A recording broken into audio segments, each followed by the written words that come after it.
మెదక్ జిల్లా మాసాయిపేట మండల కేంద్రంలోని జిల్లా పరిషత్ ఉన్నత పాఠశాల వద్ద మంగళవారం స్టాక్ బాల్ జిల్లా స్థాయి క్రీడా పోటీలు ప్రారంభించారు. ఈ కార్యక్రమానికి టీపీసీసీ రాష్ట్ర ప్రధాన కార్యదర్శి నర్సాపూర్ నియోజకవర్గ అవుల రాజిరెడ్డి ముఖ్య అతిథిగా హాజరై పోటీలు ప్రారంభించారు. విద్యార్థులు క్రీడలపై దృష్టి సారించాలన్నారు. క్రీడలు మానసిక ఉల్లాసానికి, శారీరక దారుఢ్యానికి ఎంతగానో ఉపయోగపడుతుందన్నారు. జిల్లా స్థాయి పోటీలు మాసాయిపేటలో జరగడం అభినందనీయమని, రాబోయే రోజుల్లో మరిన్ని క్రీడలు జరిగే విధంగా చర్యలు తీసుకుంటామని తెలిపారు. ఈ కార్యక్రమం టీపీసీసీ ప్రధాన కార్యదర్శి నర్సాపూర్ నియోజకవర్గ ఇన్ఛార్జ్ అవుల రాజిరెడ్డి కార్యక్రమంలో పాల్గొన్నారు. మండల పార్టీ అధ్యక్షులు శ్రీకాంత్ రెడ్డి, మాజీ ఎంపీటీసీలు కృష్ణారెడ్డి, సిద్దిరాములు గౌడ్, హెచ్ఎం ధర్మపురి, పీడీ శ్యామ్ సుందర్ పాల్గొన్నారు.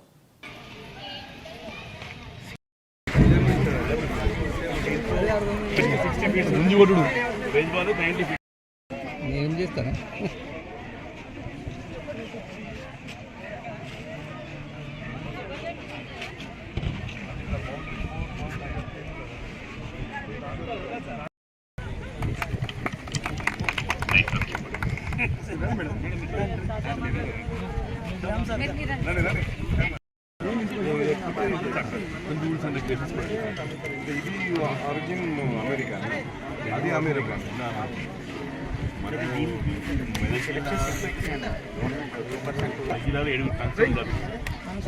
స్పోర్ట్స్ కూడా అవుట్ బాల్ పిల్లలకి 7 కొంచెం తక్కువ కాబట్టి సెలక్షన్స్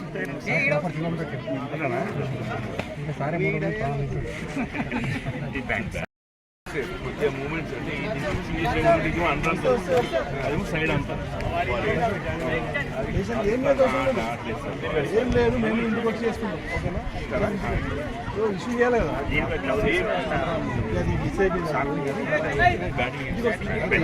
మరి తేడా లేదు కదా, ఏం బరాబర్ మీ ఇంటికి వచ్చి రాసాని చెప్పారు. దాంట్లో బాల్స్ వస్తున్నాయి, ఇదేమో తక్కువ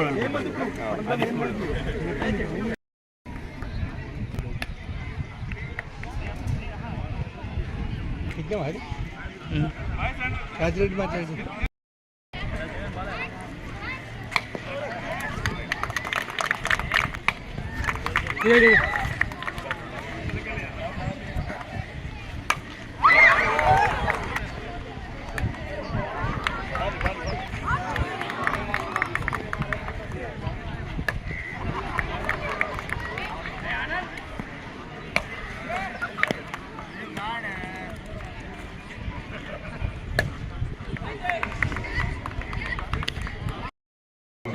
కొన్ని బైండింగ్ చేసినట్టుండే, కొన్ని బైండింగ్ మళ్ళీ రీబైండింగ్ చేసేది.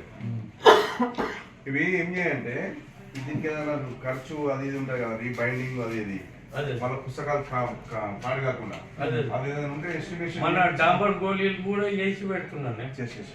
అదే ఇంట్లో కూడా బుక్స్ ఉన్నాయి, కాపాడదని.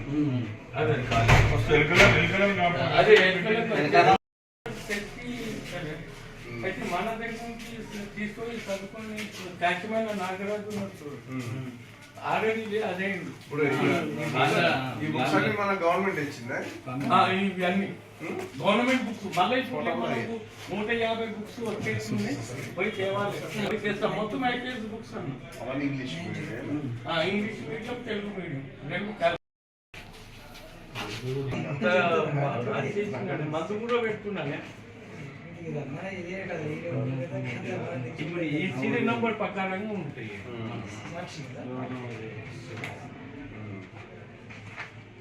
కంప్యూటర్ విద్య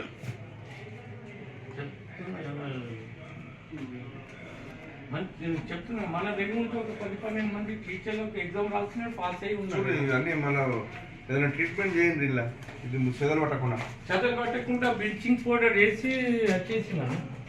కొన్ని పుస్తకాలు ఖరాబ్ అవుతున్నాయి. ఇవి పాతవి కానీ జిల్లా స్థాయిలో చాలా పోటీపడి పాఠశాలలు. ఇప్పటికి గుర్తుంది, అక్కడ బ్యాడ్మింటన్ కోర్టు ఉంటుండే, ఇక్కడేమో వాలీబాల్ కోర్టు ఉంటుండే. ఇవన్నీ కొత్త బిల్డింగ్స్. ఇవన్నీ అప్పుడు మాకంటే ముందు జనరేషన్ అంటే మా ఫాదరు వాళ్ళ ఆ జనరేషన్లో అక్కడ బ్యాడ్మింటన్ ఆడడం కూడా మేము చూసినాం వచ్చినప్పుడు. తర్వాత వాలీబాల్ ఆ రోజు ఎంత పోటీతత్వంతో మంచి ఆహ్లాద వాతావరణంలో ఇక్కడ పోటీలు జరుగుతుండే. తర్వాత కాలక్రమంలో మరి ప్రపంచీకరణ కారణమా లేకపోతే ఈ సెల్ ఫోన్ల కారణమా నాకు తెలియదు, కానీ ఆటల పట్ల ఆసక్తి తగ్గింది. వేరే వ్యాపకాల పట్ల పిల్లలకు మోహం పెరిగింది. ఇది పోవాలంటే ఇప్పుడు మరి ఈ పాఠశాలకు మరి ఇప్పుడు చెప్తున్నటువంటి మీ పీటీ గోపి గారు కానీ శ్యామ్ గారు కానీ వీళ్ళందరి పట్టుదల ఉంటేనే తప్ప మాలాంటి వాళ్ళకు కూడా ఆసక్తి రాదు. ఎందుకంటే ఏదో ఒక ప్రయత్నం జరుగుతున్నప్పుడు ఫలితం వస్తున్న ఆశ ఉన్నప్పుడే మేము ముందరికి వచ్చి మరి ప్రయత్నం చేస్తాం. ముఖ్యంగా ఇట్లాంటి సాఫ్ట్ బాల్ విషయంలో వచ్చినప్పుడు ఈ సాఫ్ట్ బాల్ అనేదే అందరికీ కొత్తగా. మా చిన్నప్పుడైతే ఈ సాఫ్ట్ బాల్ అనేది తెలియదు. ఈ మధ్య కూడా బేస్బాల్, అమెరికన్కి సంబంధించిన బేస్బాల్ గురించి తెలుసు, కానీ అది కూడా తర్వాతనే తెలుసు. మాకు తెలిసింది ఆ రోజుల్లో వాలీబాల్, ఖోఖో, మరి ఇలాంటి గేమ్స్ మేము చూసినాం. బ్యాడ్మింటన్ తర్వాత క్రమంలో మళ్ళీ మేము చిన్నప్పుడు 80sలో మళ్ళీ క్రికెట్ అనేది స్టార్ట్ అయింది. సరే, క్రికెట్ అంటే పాఠశాల పరిధిలో కానీ ఇట్లాంటి వాటిలలో వీటికి కూడా పెద్దగా ప్రోత్సాహం ఉండదు. ఎందుకంటే దాని లాజిస్టిక్స్ వేరు, దాని ఏ పాఠశాలలో కూడా పెద్ద దానికి సంబంధించి ప్రోత్సాహకాలు ఉండవు. దానికి సెపరేట్గా క్రికెట్ అసోసియేషన్లు ఉంటాయి, దాని ద్వారా జరుగుతాయి. కానీ పాఠశాలలో ఉండే ఆటలు మాత్రం ఈ ఆటలే ఆడేవాళ్ళం. మరి ఈరోజు మరి దీనికి ఉన్నటువంటి చరిత్ర, దీనికి ఎట్లా మన ఇండియాలో ప్రోత్సాహం లభిస్తుంది, ఈ ఆట పట్ల ఎట్లా ఆసక్తి పెరుగుతుంది, దానికి ప్రభుత్వ పరంగా ఎలాంటి మరి ప్రోత్సాహాలు ఇస్తున్నారు, మరి పిల్లల్లో అలాంటి ఆసక్తి పెరుగుతుందా లేదా అన్న విషయాల పట్ల మాకు కూడా అవగాహన లేదు. కానీ ఎక్కడైనా అని ఏదైనా ఎదుగుదల జరగాలంటే ఎక్కడి నుంచి ఒక దగ్గరికి వెళ్ళి స్టార్ట్ కావాలి. మరి ఈ ప్రాంతంలో మాసాయిపేటకి వెళ్ళి స్టార్ట్ అయ్యి మరి మాసాయిపేట పాఠశాల నుంచే మరి ఈ ఆటకు ప్రోత్సాహం లభించి రేపు కూడా చరిత్రలో మాసాయిపేట సాఫ్ట్ బాల్కు కేంద్ర బిందువుగా అయితే అత్యంత సంతోషపడే వ్యక్తుల్లో నేనొకని.